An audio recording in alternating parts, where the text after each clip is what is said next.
हरे कृष्णा। कल की कथा में हम आगे बढ़ते हैं। परशुराम जी ने महादेव के समक्ष कहना आरंभ किया।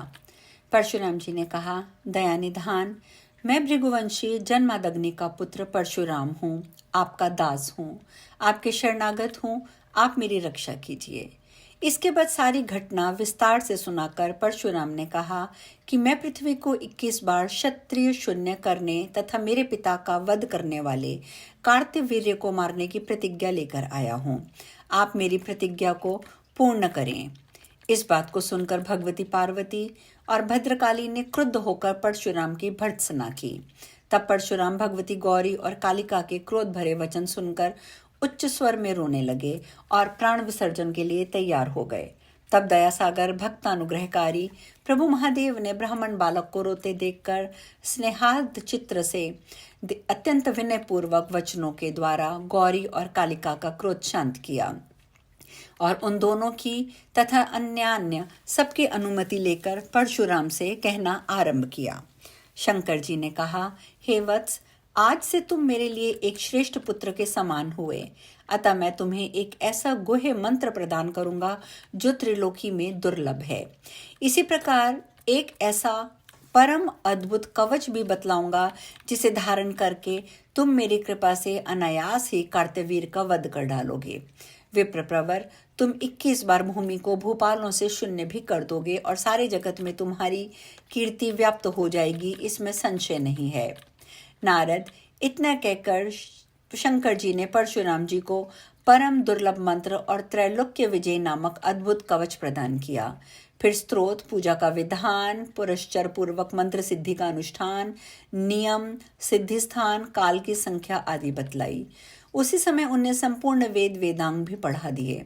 तत्पश्चात शिव जी ने परशुराम को नागपाश, पशुपस्तास्त्र, अत्यंत दुर्लभ ब्रह्मास्त्र, आग्नेयास्त्र, नारायणास्त्र, वाव्यास्त्र, वारुणास्त्र, गंधर्वास्त्र, गरुड़ास्त्र, जिम्भ्राणास्त्र, गदा, शक्ति, परशु, अमोघ, उत्तम त्रिशूल, विधि पूर्वक नाना प्रकार के शास्त्रों के मंत्र, शस्त्रों के संहार और संधान, अक्षय धनुष, आत्मरक्षा का उपाय, संग्राम में विजय पाने का क्रम, अनेक प्रकार के माया युद्ध, मंत्र पूर्वक हुंकार, उनकी सेना की रक्षा, अपनी सेना की रक्षा और शत्रु सेना के विनाश का ढंग, युद्ध संकट के समय नाना प्रकार के अनुपम उपाय, संसार को मोहित करने वाली तथा बुढ़ापा और मृत्यु का हरण करने वाली विद्या भी सिखाई।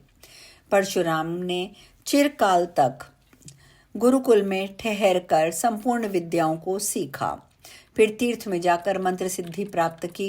इसके बाद शिव आदि को नमस्कार करके वे अपने आश्रम लौट आए।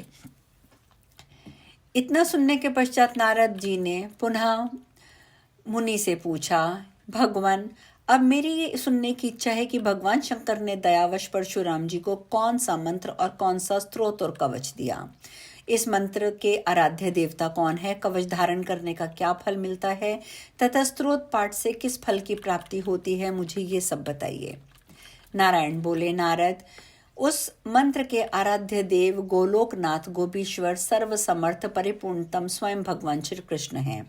शंकर ने रत्न पर्वत के निकट स्वयं प्रभा नदी के तट पर पारिजात वन के मध्य स्थित आश्रम में लोकों के देवता माधव के समक्ष परशुराम को त्रैलोक्य विजय नामक परम अद्भुत कवच, विभूति योग से संभूत महान पुण्यमय स्वतराज नाम वाला स्त्रोत और संपूर्ण कामनाओं का फल प्रदान करने वाला मंत्र कल्पतरु नामक मंत्र प्रदान किया।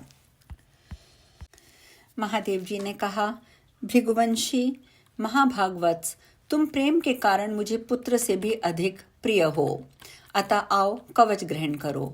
राम, जो ब्रह्मांड में परम अद्भुत तथा विजयप्रद है, श्री कृष्ण के उस त्रैलोक्य विजय नामक कवच का वर्णन करता हूँ, ध्यान से सुनो। पूर्व काल में भगवान श्री कृष्ण ने गोलोक में स्थित वृंदावन नामक वन में राधिका आश्रम में रासमंडल के मध्य ये कवच मुझे दिया था।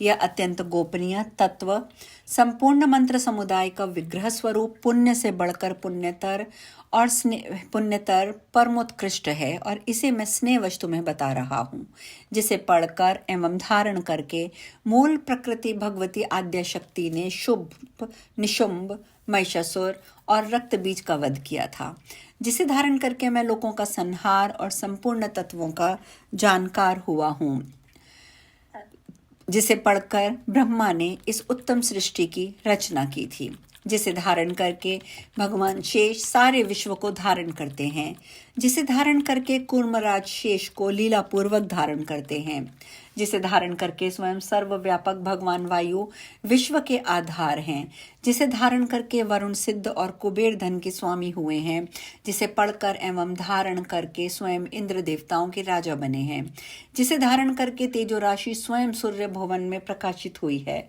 जिसे पढ़कर एवं धारण करके चंद्रमा महान बल और पराक्रम से संपन्न हुए हैं, जिसे पढ़कर एवं धारण करके महर्षि अगस्त्य से 7 समुद्रों को पी गए और जिसके तेज से वातापी नामक दैत्य को पचा गए, जिसे पढ़कर एवं धारण करके पृथ्वी देवी सबको धारण करने में समर्थ हुई है, जिसे पढ़कर और धारण करके गंगा स्वयं पवित्र होकर भुवनों को पावन करने वाली बनी है, जिसे धारण करके धर्मात्माओं में श्रेष्ठ धर्म लोकों के साक्षी बने हैं, जिसे धारण करके सरस्वती देवी संपूर्ण विद्याओं की अधिष्ठात्री देवी हुई है, जिसे धारण करके परात्परा लक्ष्मी लोगों को अन्न प्रदान करने वाली हुई है, जिसे पढ़कर एवं धारण करके सावित्री ने वेदों को जन्म दिया है, भृगुनंदन, जिसे पढ़कर एवं धारण करके वेद धर्म के वक्ता हुए हैं, जिसे पढ़कर धारण करके अग्नि शुद्ध एवं तेजस्वी हुई है, और जिसे धारण करके भगवान सनत कुमार को ज्ञानियों में सर्वश्रेष्ठ स्थान मिला है।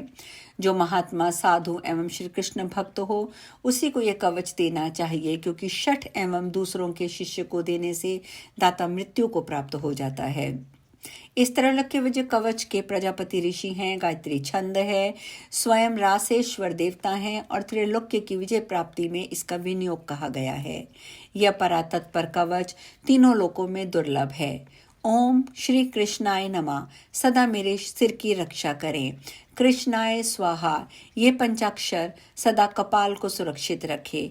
कृष्ण नेत्रों की और कृष्णाय स्वाहा पुतलियों की रक्षा करें। हरे नमः, सदा मेरी भ्रिकुटी को बचावें। ओम गोविंदाय स्वाहा, मेरी नासिका की सदा रक्षा करें। गोपालाय नमः, मेरे गंडस्थलों की सब ओर से रक्षा करें। ओम गोपांग नेशाय नमः, सदा मेरे कानों की रक्षा करें। ओम कृष्णाय नमः, निरंतर मेरे दोनों होठों की रक्षा करें। ओम गोविंदाय स्वाहा, सदा मेरी दंत पंक्ति की रक्षा करें। ओम कृष्णाय नमः, दांतों के छिद्रों की तथा क्लीम दांतों के उदर भाग की रक्षा करें। ओम कृष्णाय स्वाहा, मेरी जीवा की रक्षा करें। रासेश्वराय स्वाहा, मेरी तालु की रक्षा करें। राधिकेशाय स्वाहा, मेरे कंठ की रक्षा करें। गोपांगनेशाय नमः, मेरे वक्षस्थल की रक्षा करें। गोपेशाय स्वाहा, सदा मेरे कंधों की रक्षा करें। नमः किशोर वेशाय स्वाहा, सदा पृष्ठ भाग की रक्षा करें। मुकुंदाय नमः, सदा मेरे उदर की रक्षा तथा ओम ह्रीम क्लीम कृष्णाय स्वाहा, सदा मेरे हाथ पैरों की रक्षा करें। ओम विष्णवे नमः, सदा मेरी भुजाओं की रक्षा करें। ओम ह्रीम भगवते स्वाहा, सदा मेरे नखों की रक्षा करें। ओम नमो नारायणाय, सदा नख छिद्रों की रक्षा करें। ओम ह्रीम ह्रीम पद्मनाभाय नमः, मेरी नाभि की रक्षा करें। ओम सर्वाशाय स्वाहा, सदा मेरे कंकाल की रक्षा करें। ओम गोपी रमणाय स्वाहा, मेरे नितंब की रक्षा करें। ओम गोपी रमणा नाथाय स्वाहा, सदा मेरे पैरों की रक्षा करें। ओम ह्रीम श्रीम रसिकेशाय स्वाहा, मेरे सर्वांगों की रक्षा करें। ओम केशवाय स्वाहा, मेरे केशों की रक्षा करें। ओम कृष्णाय स्वाहा, मेरे ब्रह्मांड की रक्षा करें। ओम माधवाय स्वाहा, सदा मेरे रोमों की रक्षा करें। ओम ह्रीम श्रीम रसिकेशाय स्वाहा, मेरे सर्वस्व की रक्षा करें। परिपूर्ण श्री कृष्ण पूर्ण दिशाओं से सर्वदा मेरी रक्षा करें। स्वयं गोलोक अग्निकोण में मेरी रक्षा करें। पूर्ण ब्रह्म स्वरूप दक्षिण दिशा में सदा मेरी रक्षा करें। श्री कृष्ण नैऋत्य कोण में मेरी रक्षा करें। श्री हरि पश्चिम दिशा में मेरी रक्षा करें। गोविंद वायव्य कोण में निरंतर मेरी रक्षा करें। रसिक शिरोमणि उत्तर दिशा में मेरी रक्षा करें। वृंदावन विहारकृत सदा ईशान कोण में मेरी रक्षा करें। वृंदावनी के प्राणनाथ उदर भाग में मेरी रक्षा करें। महाबली बलिहारी माधव सदैव मेरी रक्षा करें। श्री नरसिंह जल स्थल अंतरिक्ष में सदा मुझे सुरक्षित रखें।